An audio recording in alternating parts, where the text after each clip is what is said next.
Hello everyone, I'm Xiwen. Today's video I'm going to introduce primary sources and secondary sources, forced migration and voluntary migration, also the difference between them, the history of two Chinese forced migrations. There are many different data in this world, and when people do research, they often use plenty of sources to get the data they want, like books, newspapers, and dictionaries. At the same time, these data sources can be divided into two types, primary sources and secondary sources. This part is about the differences between those two sources and give some examples of them. The primary source gives you direct access to the subject of your research. It provides raw information and first-hand evidence. For example, interview transcripts, statistical data, and works of art. Secondary sources provide second-hand information and commentary from other researchers, involving analysis, interpretations, or evaluation of the original information, such as dictionaries, literature reviews, and scholarly article reviews. After finish explain two kinds of sources, let's talk about two different types of migrations.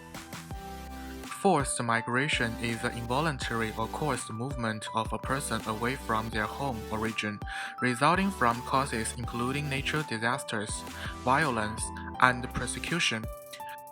Examples of this are the refugees and asylum seekers in Syria and people fleeing natural disasters like earthquakes have occurred in the past few years in Haiti. Voluntary migration is migration based on one's free will and initiative. People move for a variety of reasons, and it involves weighing options and choices.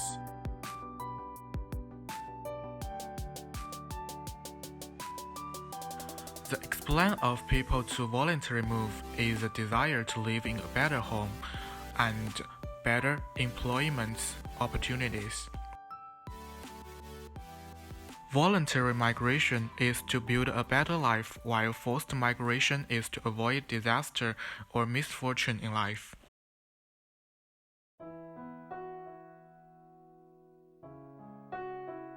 After explaining the forced migration and voluntary migration, let's talk about the historical events happened in China.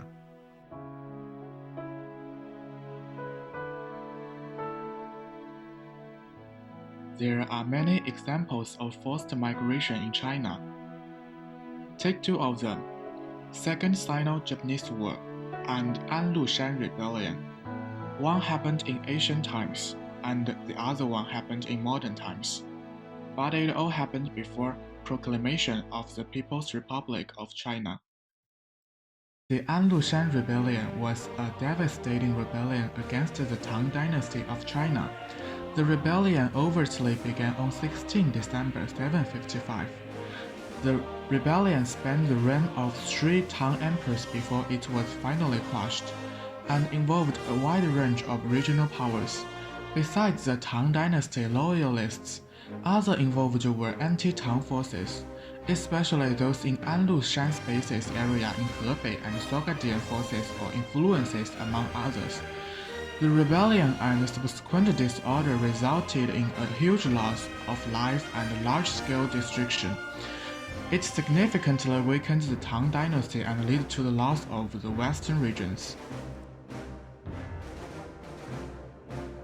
What is more serious is that since then, the Central Plains region in Tang Dynasty has been caught in a chaotic state, and the relatively peaceful south has once become the first choice for the Central Plains residents to escape the war.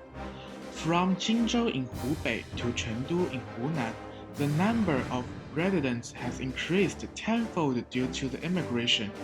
In the Taihu Lake area, the population has also increased significantly. Wu County immigrants may count for 1/3 of the country's residents' registration. Surprisingly, immigration routes are clearly visible due to the archaeologists.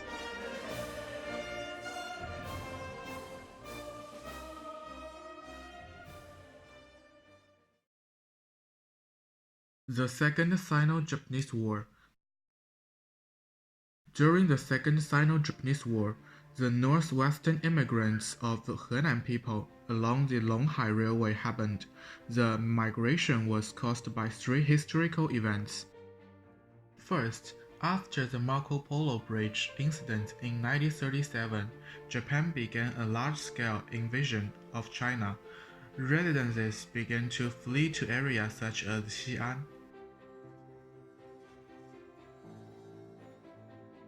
Second, the 1938 Yellow River Flood. In June 1938, the Japanese had control all of North China.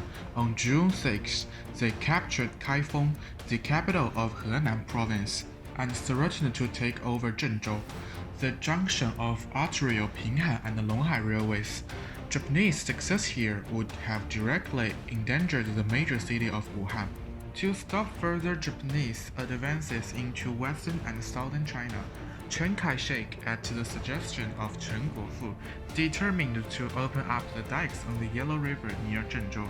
The dike at Huayuankou on the south bank was destroyed on June 5th and June 7th via excavation. With water flowing into three provinces, Henan, Anhui, and Jiangsu, thousands of villages were inundated or destroyed and several million villagers driven from their homes and made refugees. An unknown number of Japanese soldiers were killed by the flood. An official Kuomintang post war commission estimated that 800,000 drowned.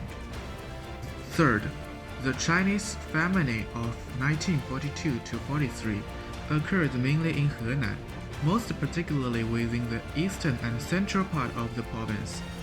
The famine occurred within the context of the Second Sino-Japanese War and resulted from a combination of nature and human factors. 2 to 3 million people died of starvation or disease, and upwards of 4 million fled Henan province. It is estimated that there are 3.9 million people in Henan, Anhui, and Suzhou province, of which Henan people account for the vast majority leaving their homes, far away to Gansu, Qinghai, Ningxia, Xinjiang, and other provinces.